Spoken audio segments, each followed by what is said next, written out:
I was impressed with our team's preparation and their fight and their spirit and composure for a lot of the game today. They put a lot of work in this week, especially on the defensive side, with extra time to give themselves a very good chance to win the game, which I think they did. We had similar issues at critical times as the game went on with ball security and turnovers. Another turnover for a touchdown. And really, I think the majority of the points that had the game separate came off turnovers. And so we haven't cracked the code on that yet, on getting our decision-making and our execution to match the situation, to help us kind of move through those pivotal and pressure-filled moments of the game, or games that are close, which we're playing a lot of those up to a point. Really impressed with Smoke today, and I was really impressed with how we moved the football and the consistency in which we moved it with for a long time, as I was playing very, very well against option football. And there were 3 big plays, but the consistency in how the defense played around those still was very strong to give us a great chance to win the game. We played effective on third down also, and that controls the number of plays and the time of possession that Georgia Tech can have it. And that was by design. So I'll take questions. When you stopped them on 4th and 1 and got the ball to 29, end up attempting a field goal that missed, did that feel like kind of a big missed opportunity there? Sure. You're up 3. Sure. Because for a team to take that risk, there was a sense of desperation on their side trying to separate.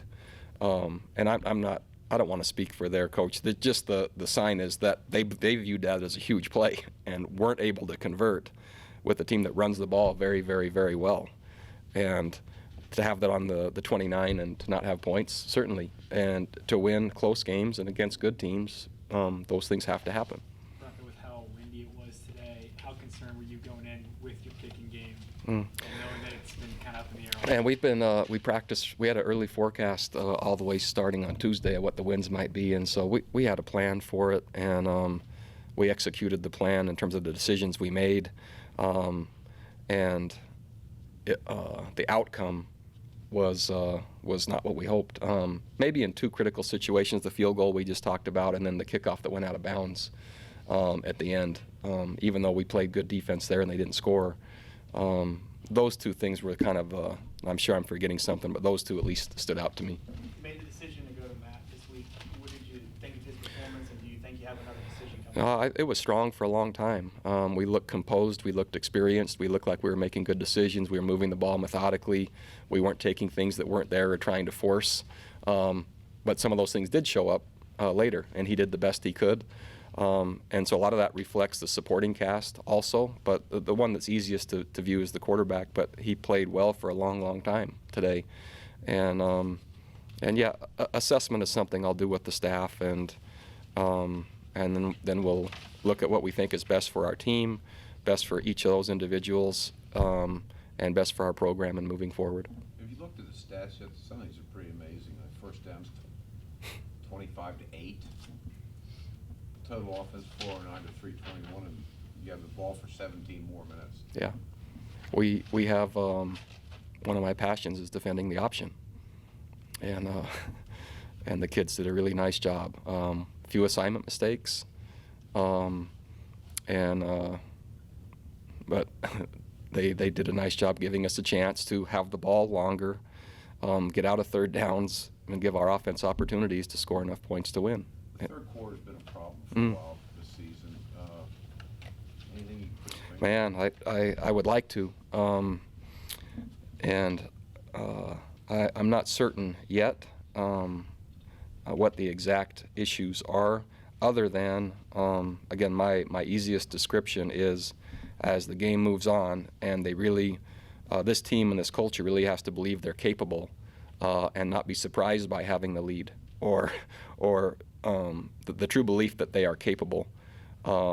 There's some pretty deep habits in there, and my job is just to address it through consistency of play within your assignment, within your technique, And the minute you go outside of that, we're at more risk in terms of turnovers and big plays and penalties. And so we took a giant step forward on lack of critical penalties today. We had one after the play, but that wasn't nearly what it was a week ago.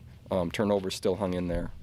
So I haven't yet been able, as the coach, to address that. But yeah. They scored 3 touchdowns of 50-plus yards. Anything stick out? Oh, they were all different. The first one was an assignment mistake where an unblocked player just goes to, as you know, an option, there's dive, quarterback, and pitch. The first one, an unblocked player goes to the wrong assignment. The second one was a corner post route, which means that they have protection and the receiver double moves, where it means he goes to the corner and then to a post and a receiver defensive back trips. And then there's a toss play where we have 3 players inside out all overrun him. And looked like it could have been a no-gain play. So 3 different things. Season comes down to 1 game now. Do you think, given the way the players have kind of come out to practice every week, that they'll have any trouble? No, getting up for this game? I don't. My message to them in the locker room is my plan is to go as hard as I can go to help them and help this program have a strong finish in their last game. And I'll put a plan together that will hopefully allow them to do that. And I'm trusting them to put the preparation in to execute that plan as hard as they can. And when I said that, they were all nodding, gathered up, and I think are committed and would really like to play well. Liking to play well and then playing well, there's still a gap there of what myself and my staff are really trying to help these kids do. And success is, kind of being just steely resolved, and no matter the situation, you just keep executing and you just keep doing your job, and you don't need to think about other things. You don't need to do other things. You just need to keep doing your job within your assignment. And I haven't yet been able to help this team do that well enough and as frequently as I would have hoped. For Proctor today, the norm, I know McDonald's went out. What did you think of? I think that was because McDonald went out. I don't have any more details on that, but I think that's what happened there. I saw him kind of get banged up and limped off early, and so I think that's what it was, but I don't have any more info there. Thanks. Talk about the option real quick. You didn't start Andy Brown, but he still obviously got in the rotation. Was that just a matchup thing today? Or? A week ago, there were and I evaluate every player every game and make the adjustments that I hope are necessary to help our team. And Andrew wasn't as assignment sound as we would have hoped a week ago, and so Coach Ruff decided to start someone else. Andrew worked like crazy all week, maybe his best week of practice all year, and it meant a lot to him. And we had one package where he was playing linebacker today, and he was very disruptive when he went in, and I think you all saw that.